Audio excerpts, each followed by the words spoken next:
Lula was born in Alabama, but she's been in New Haven since she was 7. She did leave the state again in order to study at the University of Chicago, which is where she was when the Freedom Rides began. She just completed her undergraduate degree in history, I'm proud to say, and she was studying for her master's, but she left to join the others in the summer of 1961. She too rode to Jackson, and she too was arrested 20 days prior to Ellen on July 9th. And she too spent time in jail, more than 2 months, mostly again at Parchman. She refused to pay her fine, as you heard, but CORE finally did pay her fine and her bail, and she returned to Chicago. There she finished her master's and worked as a public school teacher there and a claims adjudicator for the Chicago Social Services Department.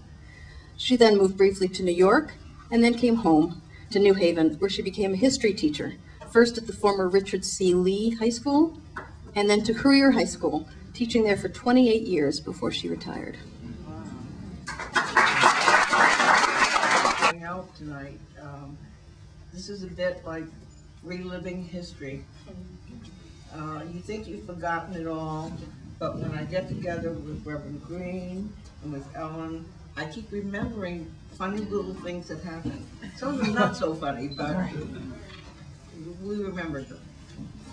Well, as I said, since I was born in Alabama and moved here when I was 7, I was very familiar with segregation, and I didn't like it one bit. I mean, I didn't like riding on the back in the separate cars on the train. I didn't like having to sit in the balcony in the movie theater, although I like the balcony now. Someone tells me I have to be there. While I was still in Chicago before the Freedom Ride started, I had gone to, in my junior year, in Chicago we call it our 3rd year. We don't refer to people as sophomores and juniors. But in my 3rd year, I went to Washington, D.C. to take part in a march for integrated schools. It was a youth march of high school students and college students. And then in my last year at the university, I was the chairperson of the NAACP, although our NAACP chapter changed its name to CORE. We wanted to take a more assertive action. When the Freedom Rides began, the thing that encouraged me to come was seeing that bombed out bus. I was just outraged that people would try to stop us from having rights which were ours through violence. And I said the only way to meet that is, the only way to deal with that is for many, many, many people to go out and do the same thing and let them know that they can't stop us by shutting us up. I left Chicago with 2 other Freedom Riders. One was a woman I knew who was the mother of 2 children, and her husband was a graduate student at the University of Chicago. We weren't close friends, but we did know each other. The man I did not know. We traveled to Nashville, where we had some training in nonviolence. And the next day we left and went to Montgomery, where we stayed at Reverend Abernathy's house, and we met 6 men, young men from New York who were going to go freedom riding with us. And so the next day, the 9 of us rode from Montgomery to Jackson. When we got to Jackson, you might, I guess I was afraid, but I was also thrilled in a way. It was so empowering for me to do something that I knew was the right thing to do. It was just so right that I overcame my fear. I stopped worrying whether I would trip over my own feet, or whether I would faint dead away, or I would start running in fear if anyone yelled out the N-word. But I just went ahead and went in. I actually got to the waiting room, to the white waiting room, and Captain Ray, the man you saw in one of the slides, I think Captain Ray bus station. He was there to meet every bus, every single bus. He must have arrested all 328. He said, you can't stay here, you have to leave. And so I said, no, I have a constitutional right to be here. I'm not leaving. So he said it another time, and then he arrested us. And that's where I met Ellen. She was in the women's cell block. We spent the first night in the city jail, then another night in the county jail, and then since they were full, they took us to Parchment, which was a notorious prison. I don't know why I wasn't afraid of that, but I wasn't.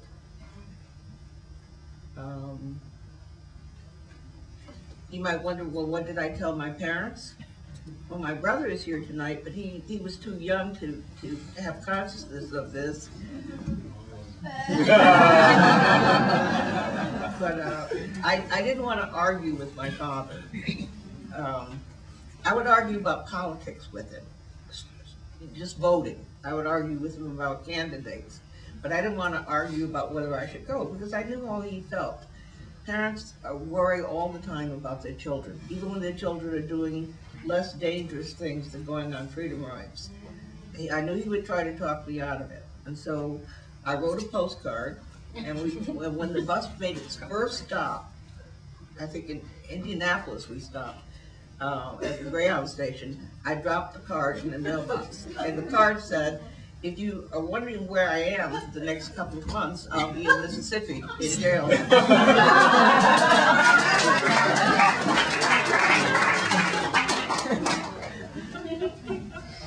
But I just want to, it's just wonderful seeing these guys, you know, after all that time.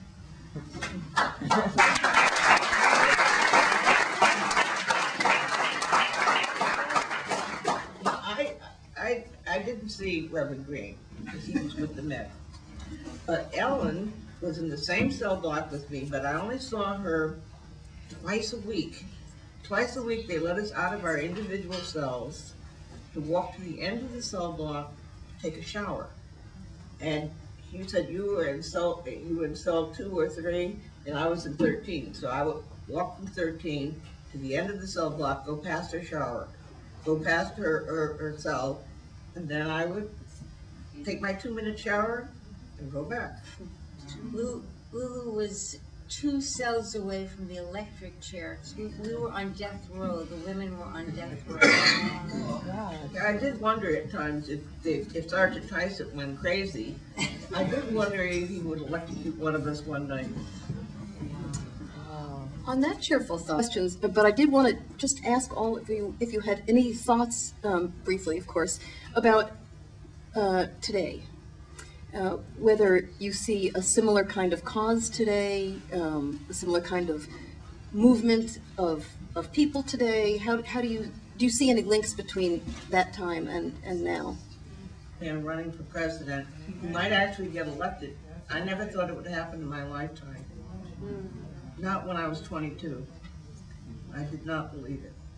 It was. That's right. These 3 people were in maximum security jail cells. You know, but I first want to thank a member of a family that I passed through. I passed in Washington for 40 years, who came out tonight because I knew I was going to be here to be a part of that. And I just wanted to wave his hand, Mr. Tyson. And members from the church where he's a member. I think Lula put her finger on it.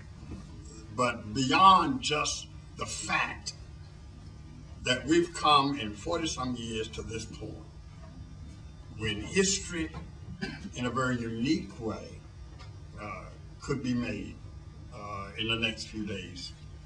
The fact that we could be here to tell that story, and then to see the evidence of the voluminous amount of commitment and dedication and journeys that were made. I have reflected on Goodman Cheney Smyrna. I've reflected on Medgar Evers. I've reflected on Malcolm, on Martin. You know, it's Bobby and John. My whole, Fannie Lou Hamer. What would they be thinking now with this happening? And it makes you, when you look back, you say, wow, though it may be minuscule, because I've always viewed my role as very minuscule in the bigger picture of things. But I'm reminded, just as the wheel, there are many spokes. It took so many of us to bring us to this point in history. And I see evidence of that.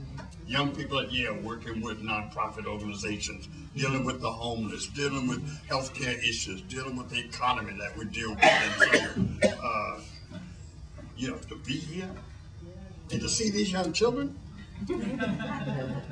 that makes me, and that's what re-energizes me. And thank you for the question. The struggle is over. Life is a struggle, and it's never over.